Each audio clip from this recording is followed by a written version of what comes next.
Summit number 6. Week 6. This is a fun one. This is identity. And this all started from actually I read this on a piece of paper and it sent me on a journey of self-discovery that really changed my life. Yeah, really blew your mind. This is when we had just started. Yeah, and on the top of the paper it said this. And I'm going to say it a couple times because it's a bake your noodle moment, like from the movie The Matrix. The you who you know yourself to be may not actually be who you really are.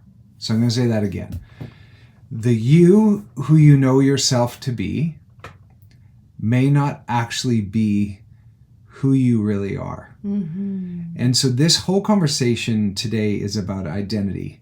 And it's a really, in this conversation of the power to change, you really have to change who you are being in order to have lasting change. And a lot of that comes down to identity. So we want to really distinguish this whole change thing, because we truly believe every person is whole, perfect, and complete, exactly the way they are. And it's not like you need to fix yourself or change yourself, but often what we do need to do is to remember who we truly are. Now, as we go through life, we get put through a bunch of filters, which Paul's looking at filters right now. I'm looking at audio filters. So we see the world through a filtered lens, depending on who our parents are, depending on what communities we're part of, what political, social groups we're a part of, what churches or religion or organized groups that we're a part of, what type of school we went to. All of these create filters of lenses of how we see the world. And sometimes there might be an incongruency where you're seeing the world, but something feels off. And that's because your belief system or your genetic makeup is not totally in alignment with the filter or the lens that you've been taught to look through. And you'll see this when children suddenly, maybe they go to college, and then the concepts at college feel so much more aligned to them than what their parents brought them up to believe. And so then suddenly there's a breakaway from the belief structure of the family unit. Or, maybe a certain religion makes more sense to someone than the one that they grew up in because it speaks to them. The God of that speaks to them that way. So we really want to define that when we have the power to change, it's because it's more like stepping into the alignment of what our soul, our true self, is begging or asking for. And so many people feel fixed. Like, oh, you can't teach an old dog new tricks, or you this is the way it is, and it simply isn't true unless there is an absolute truth, which really there isn't, besides the fact that we are all going to die. That's an absolute truth, right? There's no really getting out of it. Some people have lived to 120. They're defying the odds as best they can for as long as they can. But that is an ultimate truth. But nothing else in the world can quite be ultimate. And so when we have a fixed idea, a fixed belief that this is true and that is it. Like ultimate, like absolute? Absolute, right. Yeah. Okay. Absolute truth. Like there is no other way. I mean, is that really true? Is that really true? It's true for you, but someone on the other side of the world that grew up in a totally different set of circumstances and different belief, it's not true for them. So this is why the exciting thing about identity is we so feel like we're stuck. And I'm the strong one, I'm the dumb one, I'm the sporty one, I'm the this. And these are all identities that were given to us. Yeah. And they simply don't, like, we get stuck in an identity and it becomes a prison. Even if it's like you're an Olympian and you're a winner, that eventually will become a prison because if you're no longer Olympian because you've retired, and then who are you with when you're not an Olympian? you know, and it can become a prison if you don't win at everything else you do at life, you know. So it's there. We want to stay fluid, and we want to even question our own beliefs all the time to make sure they're not imprisoning us or keeping us stuck in an old version of ourselves, not who we get to be today or tomorrow or any day, right? So the power to change is we have the ability to shift and move anything that we want to, anything.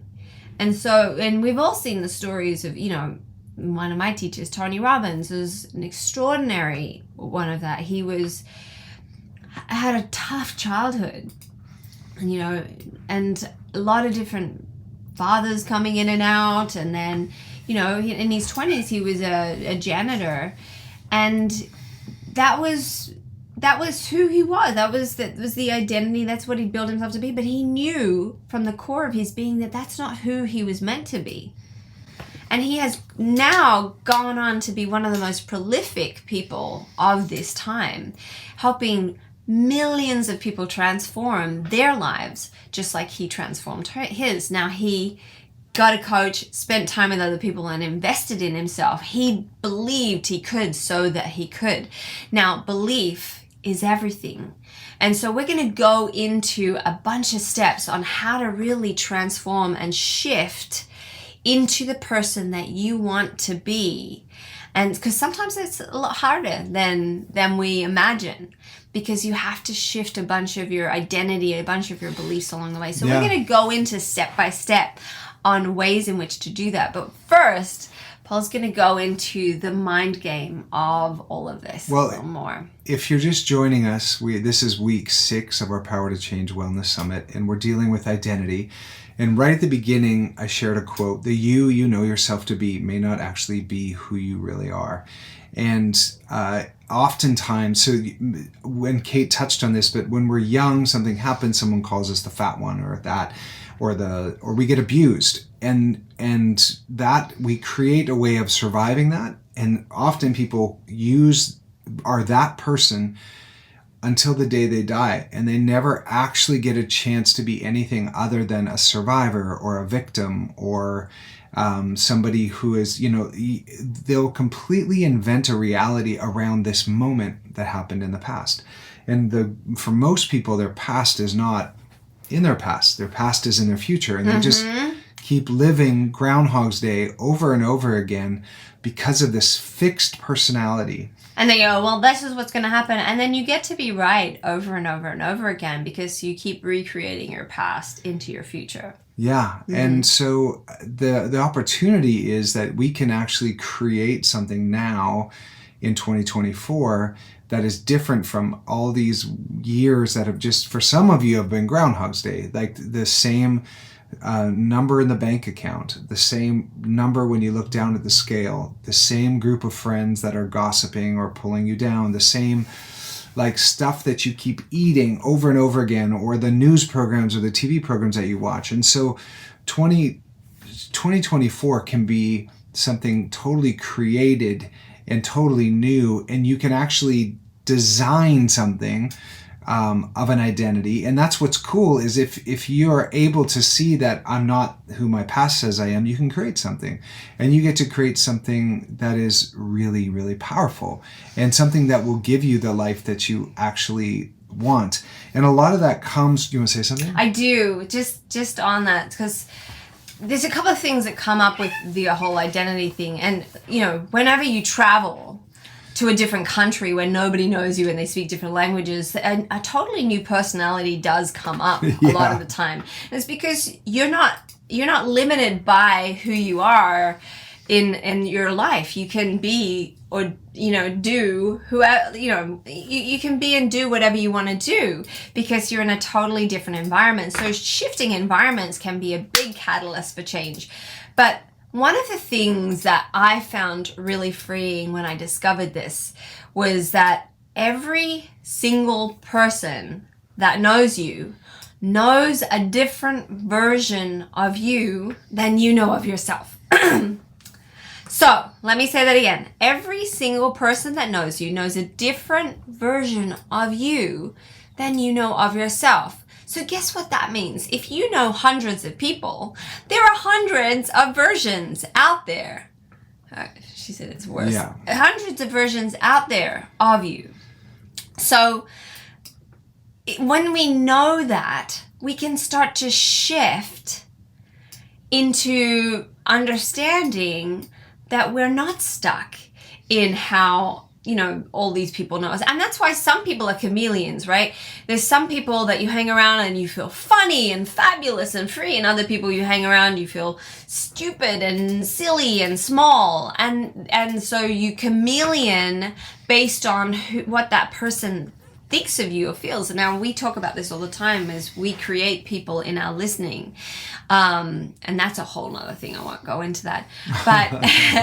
But, if you find yourself shifting and changing based on if you're talking to Uncle Larry or you're talking to your best friend, or it's because your identity is it's moving.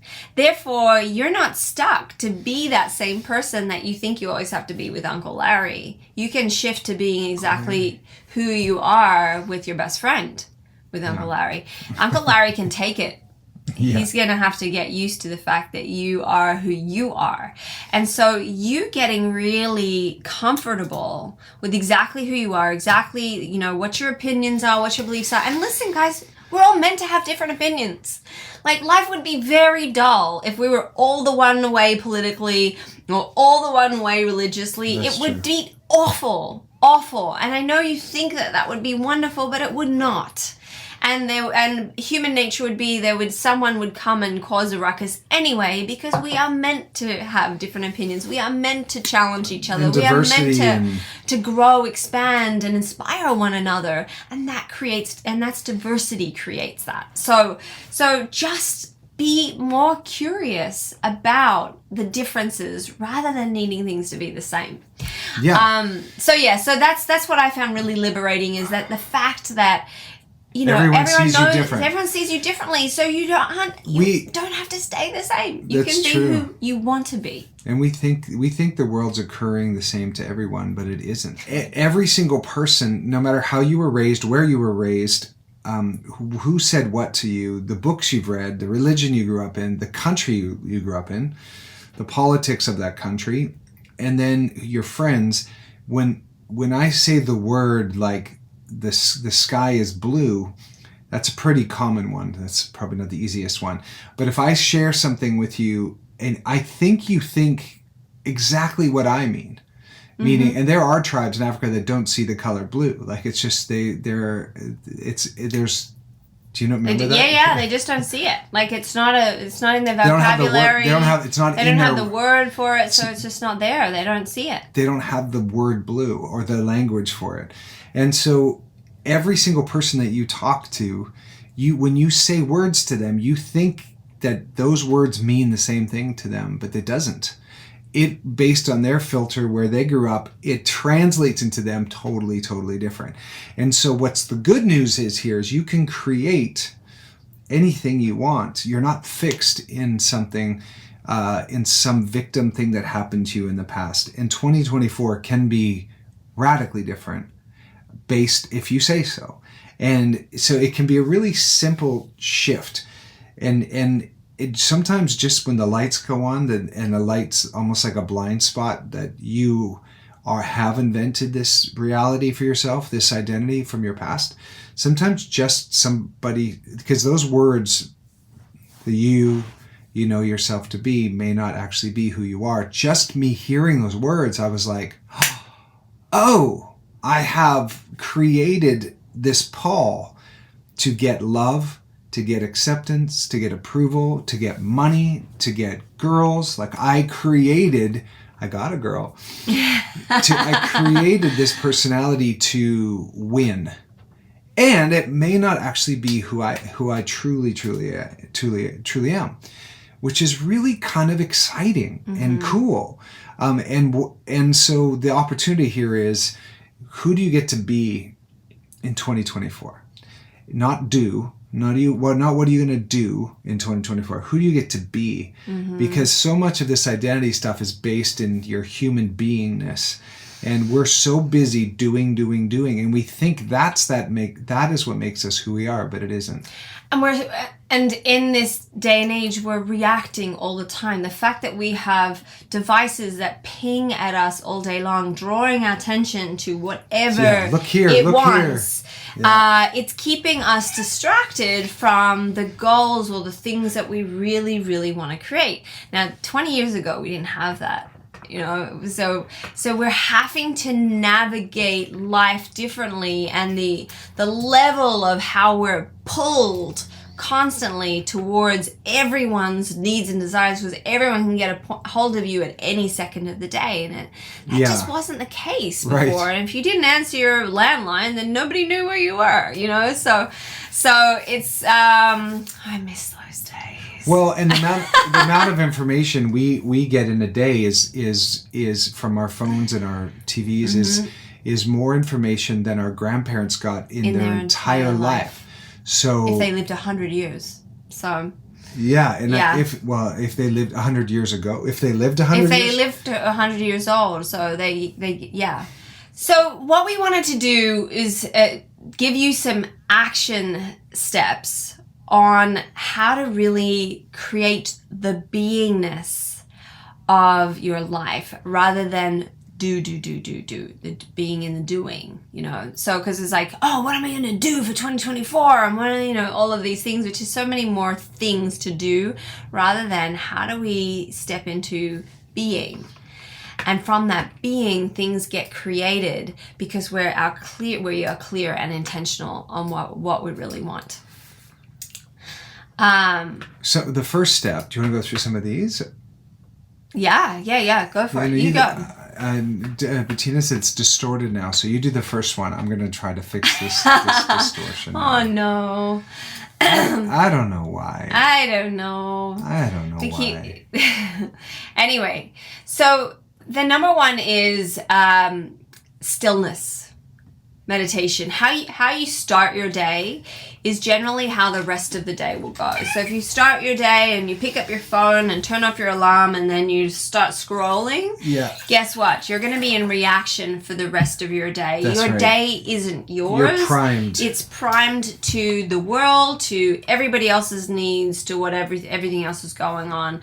And you're like, you might be munging out, like, oh, I'm just going to scroll for a minute. Log out on your phone. Then guess what? Your day is not going to be set up powerfully for you. You're becoming an observer or in the passenger seat of life, which is not where you want to be. No. Right? So you want to either get up and move your body, get outside and go for a walk. That's the number one thing you can do. And there's a million health benefits, and we've gone over them in our other summits.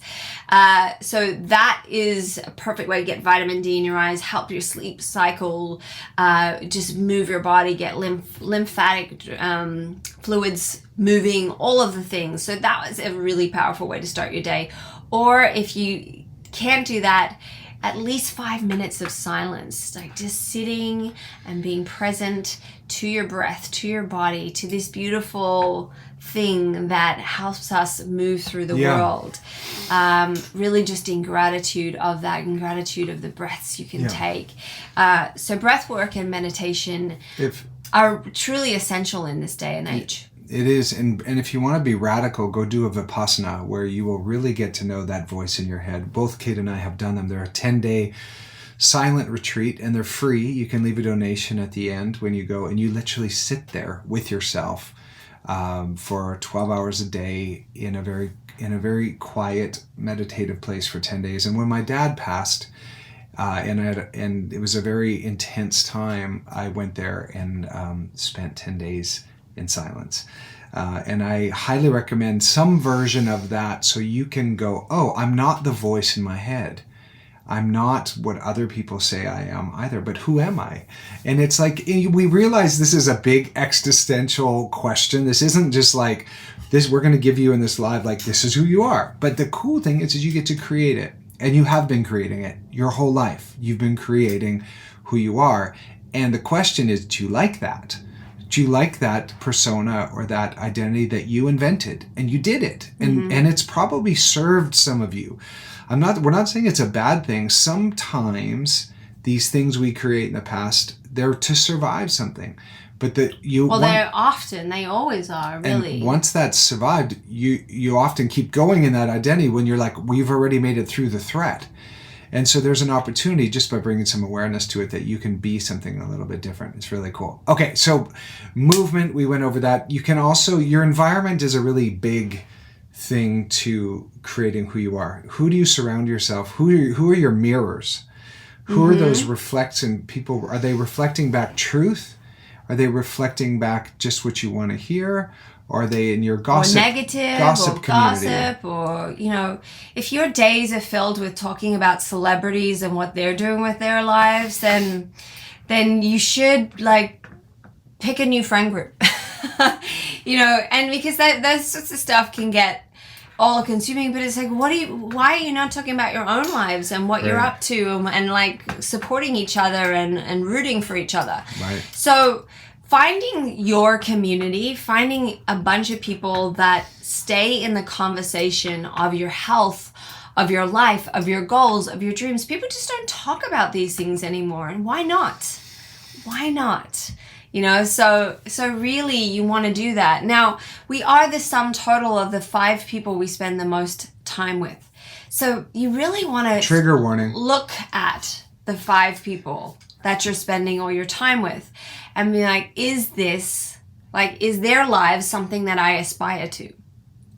And if it's not that you just get rid of them, but you need to start spending more time with people that are doing the things that you want to do, being the people you want to that you look up to, or that you really want to create and generate yourself as, right? So if you don't have the career you want, but there's someone that does, see if they would be your mentor, see if you can work for them for free, see how you can get yourself in that world so that you can start seeing the ins and outs of how they operate. You know, when I read something that if you suddenly hang out with a group of millionaires and you're the only one that's not, it will only be a year until you become one.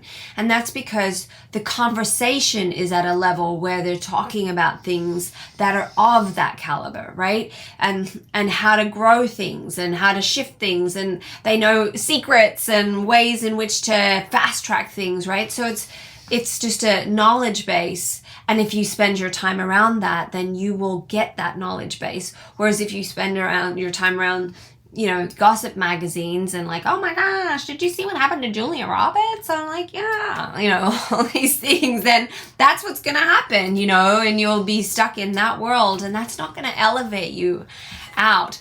Reading books, like books that expand your mind, that help you grow new concepts, and like they're like seeds of thought, and they grow flowers and they grow trees, but you have to have those seeds of thoughts go in. So rather than a trashy novel that's really fun to read, and I highly recommend them at certain points, so that's a great way to blog out instead of scrolling or watching TV, you know, because it's still, you know, growing the gray matter of your brain by reading. But not all the time. There's a time and place. You want to be a specific amount of time really expanding your mind and growing new seeds of thoughts, of concepts that you can continuously expand and grow. Because when you're in the circles that you want to expand into, you also want to have great things to converse about. Yeah. You do that by reading, by absorbing knowledge. Knowledge is power in this world. That's right. And just before we wrap up, I just want to touch on your environment a little bit deeper. So you will most likely weigh the same, this triggers people, as the 5 people that you spend time with. You'll be roughly in similar weight. Not always, but usually. Same as a bank account will be similar. Same as just your view. Everyone, your expectations on how good you're willing to have it, like your upper limit thermostat, will be set at a very similar place. And so it's super, you may have outgrown your friend circle, and it is something to look at, meaning like there's something to be said. I have some friends I've had my whole life, and lucky for me, they keep challenging me and keep growing and actually pushing me. And you want to have friends that are listening for your greatness and pushing you towards something that is not listening for you for how you used to be in your past. And one thing Kate and I do is provide with our program and our year-long journey is a community of people that are trained to actually see you into your greatness, and that are all in the same conversation of transformational work. In full transparency, Kate and I have a program, like a year-long alchemy method that we take a group of people through that goes deeper into identity and into relationships. And Kate has her master's in NLP, if you're just tuning in. Which is neuro-linguistic programming. Yeah, so she can read minds. Yes. It's a way of actually helping to wire new neuro pathways in your brain. So if you keep getting triggered and you always grab for food, let's say, if you rewire a neural pathway, that trigger can lead to a different thing and maybe a healing or a solution, rather than constantly grabbing for something to shove down and try and numb the pain, right? Yeah. So that's an example of what neuro-linguistic programming is, if you didn't know. Yeah, Kate, so your subconscious mind is really running the show. So it's just like software runs a computer. You have software running, and a lot of that is identity based. And Kate's been trained to sort of to help you to look at that and to see, is that the program you want running? Is it giving you the desired results of a life you really enjoy? And NLP is super fast at interrupting sabotage mechanisms and patterns. And that's what makes Tony Robbins really good at what he does. He uses a slightly different style, but he will interrupt your pattern, your identity, your beliefs of who you think you are, so that you can change. And this is week 6 of our Power to Change Summit. And I feel like identity is one of the huge kind of pillars of it. And so many people fight so hard for a belief or an identity that is actually hurting them. Right. Over and over. They will fight tooth and nail. Like, I want to use a great example. And this is going to feel divisive for some people, but I come from Australia, which is a country where we have free healthcare. And I truly believe that no one can feel true freedom unless you never ever have to worry about going to the hospital, because it's all free. No matter what you get, it's free, right? So, and then I saw in this country, whenever anyone's tried to bring in anything that is moving toward the direction of having free healthcare in this country, people that need free healthcare the most will fight tooth and nail for it not to happen, because they don't understand it. They don't understand the concepts. They think it's like control or government control, but it's like, no, these are the steps that you have to take in order to eventually get free healthcare that, where you're taken care of, and people will fight for it not to happen. So that's a perfect example of an identity, like, oh no, this is this, and it's like just not really understanding the whole concept of what it is to be taken care of in that way. Or someone's taking care of someone at their house, like they're the caregiver, and they've become a martyr, and they've been taking care of everyone in their family, making sure everyone's okay, and they get actual love and acceptance and approval from everyone, and they think that if they're not doing it, everyone will fall apart. And they're like enabling everyone to be less of themselves. In the meantime, they fight for this identity because it's all they know. But then they're exhausted and they're burnt out. And then so often a caregiver can pass before their patients because they're so burnt out and they do not take care of themselves in the situation. And that's the place to look. Do you have energy? Like, do you have vitality? If not, there's a good chance your invented reality or identity you've made is draining you. And it's a really great place to look. Like, does you being that martyr or that servant and you're taking care of everyone, do you feel drained? If you feel lit up and you feel like you wake up with like, yes, I get to do this, then maybe you're doing the right thing. And it's like, I feel it's a really great place to check is, does this thing bring you vitality and energy? And if not, you could be just wearing some strong suit, putting on some armor that gets you something. It's actually, and it's heavy. It's heavy to carry around that armor, and you don't even know how to take it off anymore because you feel like if you took it off, you would dissolve. You would be invisible. Who are you without that? You know, if you're not the carer, you won't get the love that you want. You know, there's so many of these constructs that are made up in our mind, but we believe are the truth. And it simply isn't true. So, you know, just having someone else to reflect back to you and ask you those questions, like, do you know that to be absolutely true? And that's what I love that you're saying that, because that's what the Byron Katie work does, is helps you sort of look at that. Like, is it true? Do I know it's true? Who would I be without the thought that that's true? It's one of our mentors and teachers is Byron Katie. And she deals in identity in a way. I guess it's another access point.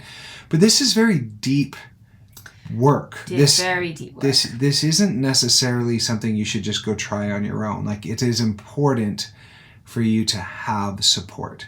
Coaches, mentors, a community. That is, like I said, what Kate and I do. And if not us, please, like, we hope that this has been a provocative thing. It really struck me. It's blown me away because I've invented a really great life for myself, and I'm looking at it going like, is this an invention or is this who I am? And it's tricky because the identity that you invent doesn't have to be a bad thing. It could have gotten you a certain amount of love, acceptance, money, approval, status, whatever, and it might not be who you are, which is freaking cool. We shed, just like a snake, we're shedding our skin all the time. So who you were 10 years ago definitely isn't who you are now. We grow, hopefully. Yeah. Right? And if we're not growing, we're dying. Right. So rather be growing than dying, right? So like, who are you? You're not stuck with the set of circumstances, the set of friends. You know, you're not stuck in anything. You can completely transform your life in 1 year to be completely unrecognizable in every facet. And that is a choice. It is just a series of little choices and getting uncomfortable and shifting into something new and trying things on and failing. Failing is a fabulous construct of life. I don't know why everyone's scared of it. It doesn't mean anything. It just means that you tried something. And it's okay if you're not successful. You just try something else until you get to what you want to get to. So many people try things once and they're like, oh, I'm not good at it. I'm going to give up. Yeah. Why? Did you do that when you started walking? No, you just kept trying until you could walk. Like, everyone's so ridiculous about their, like, what they believe they should be, because we keep comparing ourselves to everyone in the world because of social media. It's like, no, everybody started as a beginner. And then they just kept working until they got, and then everyone's like, oh, they're lucky. Yeah, they might have been working at it for 10 years to be lucky at it. So let's just stop stopping yourself before you've even started. Right. This is 2024 and we know everyone's in their New Year resolution right now. Hopefully you've created something really fantastic. But if you fall off the wagon, don't give up on yourself. This is the time to just like keep going and going and going. You got to have that why really clear. Yeah. And the why is the way to discover the beingness of this whole thing. So we want to leave you some actual practical tools. You can sit in quietness and breathe and do some meditation. You can go for a walk. You can surround yourself with some great people. You can read a mind expanding book, and connecting to your why. Like, as you do your goals for 2024, come from the place of beingness and why, rather than do. Because if you're just going to be stuck in do, it might be your old identity, just like, well, I do that so I get love. I do that so I get money or status. And if that's not going to bring you fulfillment, and satisfaction and true joy. It might bring you a feeling of like, I accomplished, I smashed some goals, but it's so the beautiful thing is who you get to be on this journey of where we've pointed our arrows in the future, right? So we would love to meet you. And Kate and I, like I said, we were trained in this. I am a functional nutrition degree. Kate also has a strategic intervention coach trained by Tony Robbins, which gives her a really great strategy of people. And she deals with the mind, I deal with the body, and then we have a relationship pillar to this, which some of the mentors and teachers we worked with have some really powerful sort of strategies around restoring love and connection with anyone in your life, rather than being isolated and disconnected or being right. We're always better together. Giving up your right to be right will definitely and even though you know you're right, will allow you to have some connection rather than being right and then being alone. So those are some of the really nifty shifts inside of relationships that we do. So we really 2024 can be whatever you want it to be. You say it's going to be. Yeah, we're not at the whim of, if there's another pandemic that they keep threatening, if there's this, like, who do you get to be in the face of all adversity? And that's what makes a person. If you're going to succumb to fear and drama every time that something goes wrong in the world, because it will, and they love sharing all the problems because fear creates control. Fearful people do whatever you ask of them. Whereas if you are empowered, if you know who you are, if you are healthy, if you know how to generate your health, generate your beliefs, question, and stand in your truth, then you are not so easily led astray. So no matter what happens in the world, you can own your sovereignty and own your power. So how do you do that? How do you get to that? And if you don't know, if that feels really overwhelming and confronting, then we are here doing a program to really have people stand in that, to know how to regain their health, to reverse age, to reverse disease, how to stand in what they're creating for their life and just go at it and take tiny steps daily until it's their reality. Yeah. It's really simple when you have a structure, and that's what we create for people. So if that sounds like something you want, if you want to fast track all your goals and dreams and have a life so powerful and profound in just 1 year, rather than like fumbling around for 5 or 10 years, then just take action. Go at it. It'll be the best thing you've ever done. In the description of this video, there will be a link where you can just click and it'll get you into our world, and we can reach out to you, or you can book a call right there with us. So what can you do? I'm going to leave you with a question. What can you do to make sure that 2024 is different than, say, 23 or 22 or 20? Like, you might be overweight, you might be severely lonely or broke or depressed or anxious. Who are you going to be, and what is your why, so that you can create 2024 to be something that's actually by design, not just default, not just like reacting all the time to other people's wishes or other people's demands, or being afraid from what the news is telling you. Like, what can you do? And if you're watching this, you can let us know in the comments too. What are you gonna create in 2024? And who do you get to be to make sure that is actually something that you want? So many people are living a life that either is to make their parents happy or just to make God happy, but they're not necessarily living their life. It's a deferred life. They're living so that their kids are okay, or they're living so that their parents aren't embarrassed about them, or that someone in their church doesn't think they're too progressive or too conservative, and we have these confinements of all these shoulds, that we should do this, and it's just like, I want for you 2024 to be different. Like, what do you really want? And who do you really get to be, and why? And those are some really great places to start. And if you want a little extra help, then just get in touch with us, and we'd be overjoyed to help guide through some of these interesting woods of. These are deep. Identity is deep woods, man. It is deep, deep work, and it's confronting, and you're gonna fight it. Like the old identity doesn't want to let go. Your brain. You're gonna fight it you're gonna fight for your pain. You're gonna fight for your smallness. Yeah. You're gonna fight to stay exactly how you are because it's what's known. In our brains, Kate does this work, but our brains are designed to keep you safe. They don't want change. Your brain doesn't want you to try new things and to be brave and to be adventurous. It just wants safety, security, and the same old thing over and over again. So you're actually going against your biology to have the power to change, which is cool and it's exciting, and we know you can do it. Yeah. So with that, we will bid you adieu. We'll bid you adieu. Adieu. And thank you for stopping by. Yeah. And there'll be all the links down below. Happy New Year. Have a glorious year, whatever you're doing, and make it sumptuous and delicious and filled with, like, squeeze everything out. You know, you never know how much time you have on this planet.